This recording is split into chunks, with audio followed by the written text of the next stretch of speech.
Kianeos Asset Management, en quelques mots, qu'est-ce que c'est? Alors, Kianeos AM, c'est une société qu'on a créée en 2018 dans un objectif très simple. On a constaté que l'immobilier résidentiel était de mauvaise qualité en France. Je parle du parc immobilier locatif privé. Donc, d'une part, et d'une autre part, les SCPI, c'est une classe d'actifs qui collecte beaucoup d'argent depuis plusieurs années. Donc, on s'est dit que si on arrivait à capter un tout petit peu de la collecte des SCPI et à acheter des immeubles de l'immobilier résidentiel locatif et d'utiliser cette collecte pour faire des travaux de rénovation, et ben, du coup, on pourrait avoir donc deux impacts. D'une part, améliorer la qualité du logement pour que les gens soient mieux logés, et d'autre part, améliorer l'efficience énergétique des bâtiments, donc pour effectivement participer à la transition énergétique, essayer que ces bâtiments émettent moins de gaz à effet de serre. Voilà. D'accord, donc ça c'est Kianeos, c'était l'idée de départ, et puis chemin faisant, vous avez d'autres idées qui arrivent, et notamment une qui concerne la défiscalisation et qui s'appuie sur la loi de Normandie du nom du ministre. Peut-être qu'il faut nous rappeler ce qu'est cette loi. Oui, absolument. Donc, comme vous l'avez dit, alors chemin faisant, on avait une première SCPI qui s'appelle Kianeos Pierre, qui est une SCPI de rendement, sur lesquelles on faisait plutôt de la rénovation légère. Donc, isolation des combles, isolation des murs périphériques, installation de pompes à chaleur, système de ventilation, etc. Et comme cette SCPI commençait à grossir et à avoir de plus en plus d'intérêt, on a eu envie de passer une étape. On était à l'aise avec nos travaux de rénovation relativement légers, on va dire, et on a eu envie de s'attaquer à de la rénovation plus lourde. Un peu plus tôt dans cette émission, Vincent a dit que l'immobilier est responsable d'un grand nombre d'émissions de gaz à effet de serre. En fait, la grosse problématique dans l'immobilier, c'est la construction. C'est quand on construit qu'on émet beaucoup de gaz à effet de serre. Donc, nous, on s'est dit, on va acheter des immeubles qui sont complètement laissés à l'abandon, qui sont inhabitables en l'état, et on va les rénover de manière à mettre des nouveaux logements sur le marché sans avoir l'impact environnemental de la construction.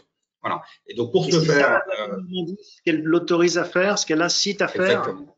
Exactement, voilà. C'est-à-dire que sur la SCPI Kianeos de Normandie, on peut faire davantage de travaux et donc du coup rénover vraiment des logements qui sont complètement laissés à l'abandon. Donc cette loi fiscale de Normandie, vous me demandiez ce que c'était.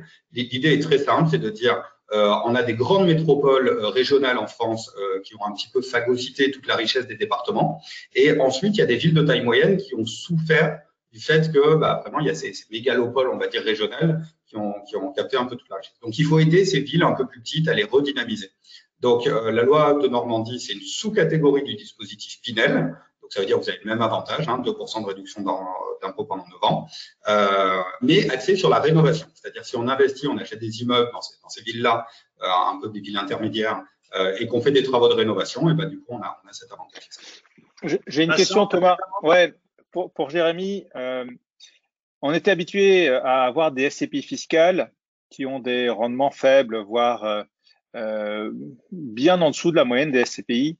Et d'ailleurs, on ne les regardait pas pour cette raison-là très souvent. Qu'est-ce qui explique, Jérémy, qu'aujourd'hui, avec cette SCPI de Normandie, vous arrivez à maintenir l'avantage fiscal et en même temps un rendement qui est en ligne avec, en tout cas ce qu'on attend, en ligne avec ce que vous évoquez, en ligne avec les SCPI moyennes ou le rendement moyen des SCPI? Alors, d'aucuns vous diraient parce qu'on est plus malin ou je ne sais quoi, donc c'est pas mon cas. Moi, je travaille dans la finance depuis un certain nombre d'années et je crois pas qu'il y ait des gens qui soient plus malins que d'autres, etc. Je pense qu'il y a des gens qui font des choses différentes. Et donc, sur notre SCPI de rendement, par exemple, qui est Neos Pierre, les autres SCPI font plutôt des commerces et du bureau. Nous, on fait du résidentiel en région. Donc, on a un rendement qui est différent parce qu'on fait quelque chose de différent. Et très concrètement, en fait, on fait ce que les autres n'ont pas vraiment envie de faire, c'est-à-dire aller acheter des immeubles, faire des travaux, gérer beaucoup de locataires parce qu'on fait du résidentiel. Enfin, voilà, tous des trucs, c'est pas trop de pincettes. Et donc, sur la SCPI Kianeos de Normandie, c'est un peu le même principe, c'est-à-dire on va aller faire de la rénovation dans des villes de taille moyenne. Il faut savoir que c'est un dispositif qui a été assez peu suivi, le dispositif de Normandie. C'était une usine à gaz, il faut gérer des travaux, il faut s'intéresser à certaines villes, etc. Donc il y a peu de gens qui s'y intéressent. Et il y a vraiment des immeubles qui sont laissés à l'abandon qu'on peut acheter pour pas cher. Et on a une expertise depuis maintenant près de 3 ans sur les travaux. Voilà. Donc c'est vraiment, on a l'habitude de gérer des travaux de grande échelle. Je pense que si vous achetez un immeuble pas trop cher et que vous êtes capable de gérer des travaux et que vous avez fait de l'économie d'échelle, du coup, vous vous trouvez avec un bon rendement. Là, encore une fois, c'est différent des autres SCPI fiscales qui faisaient plutôt de la construction. Je les connais pas toutes, mais j'imagine Pinel, Cellier, Robien, etc. C'était plutôt du neuf. Alors, c'est vrai que le neuf, aujourd'hui, ça coûte plus cher que l'ancien rénové, en tout cas dans les villes auxquelles on s'intéresse.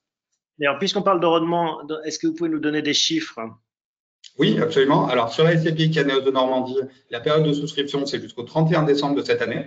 Donc, si vous souscrivez, donc là, avant le 31 décembre, vous avez 2% d'avantage fiscal, hein, donc réduction d'impôt entre 2020 et 2028.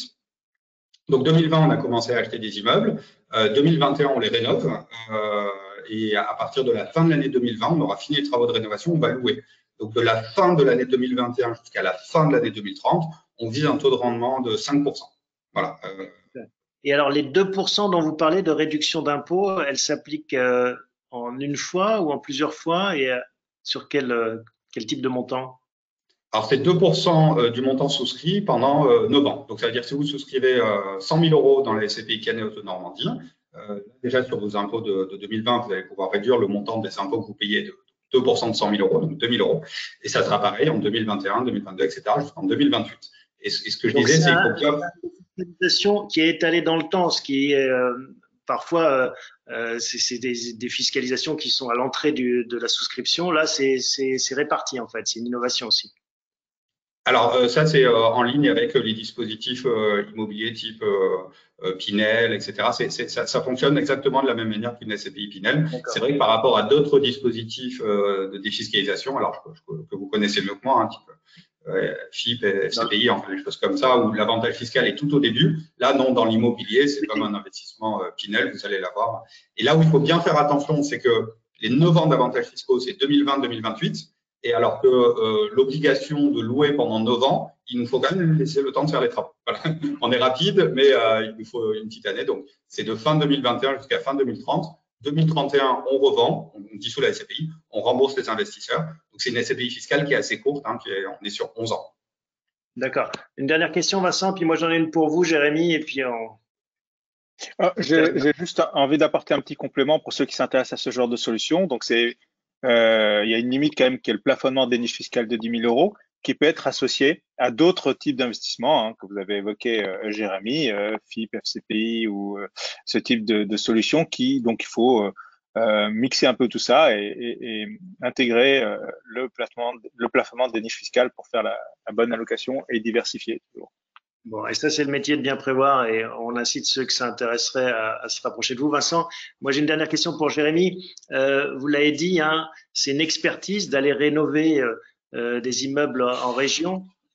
Vous avez notre expertise qui est très financière. Est-ce que c'est vous qui combinez ces deux expertises? Comment est-ce que vous arrivez justement à être à la fois en train de rénover des vieux immeubles et à faire des montages financiers intéressants?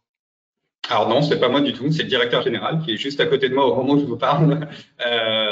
Moi, effectivement, Caneos, j'aurais aussi pu le présenter comme ça. C'est un peu le fruit d'une rencontre entre moi qui viens complètement du monde de la finance, mais qui commençait à me désintéresser un peu à ce monde-là. C'est vrai que quand on investit de l'argent sur les marchés financiers en tant que trader ou gérant, on peut investir, je sais pas, 10 millions d'euros dans une action X ou Y. On voit pas bien à quoi ça sert à la fin de la journée. Et donc, effectivement, Guillaume Picot, on s'est rencontrés un peu par hasard. Et lui, il avait complètement différemment une entreprise de rénovation immobilière. Et donc, du coup, il y a un moment, on s'est dit, bah, tiens, on a ce parc immobilier, encore une fois, locatif de mauvaise qualité. Et j'y reviens, hein, vraiment, c'est, je pense, un problème en France, la qualité de ce parc immobilier. Et puis, tous les deux, on avait envie d'avoir un boulot où, à la fin de la journée, on se disait, bah, on est content de ce qu'on a fait aujourd'hui. Et donc, aujourd'hui, quand on peut regarder nos locataires droit dans les yeux et quand ils nous disent, bah, voilà, grâce à vous, on est mieux logé, on consomme moins d'énergie, donc du coup, on a des factures qui sont plus basses, etc. Il faut savoir que tous les travaux qu'on fait, on le fait sans augmenter les loyers. Les travaux qu'on fait, on les fait avec des agences, enfin avec des entreprises locales, hein, situées à moins de 50 km de l'immeuble concerné. Dernièrement, on a commencé à travailler avec des matériaux biosourcés, donc on utilise de la paille de riz produite en Camargue pour faire l'isolant, etc. C'est plein de choses sur lesquelles nous, on se régale et on est content parce que c'est un bon rendement aussi pour les investisseurs. Donc, le cercle est vertueux. Eh bien voilà, encore une illustration de la façon dont la finance peut changer le monde et contribuer à une meilleure évolution de notre vie et à une planète de meilleure qualité. Merci à tous les deux. Merci Jérémy pour ces explications. Merci Jérémy. Merci. On peut renvoyer aussi de bienprévoir.fr. Quant à nous, on se retrouve dans un mois, on espère, sans masque et en réalité, enfin autour d'un plateau télé. Merci à tous de votre fidélité. Merci, bonne soirée. Merci à tous. Au revoir.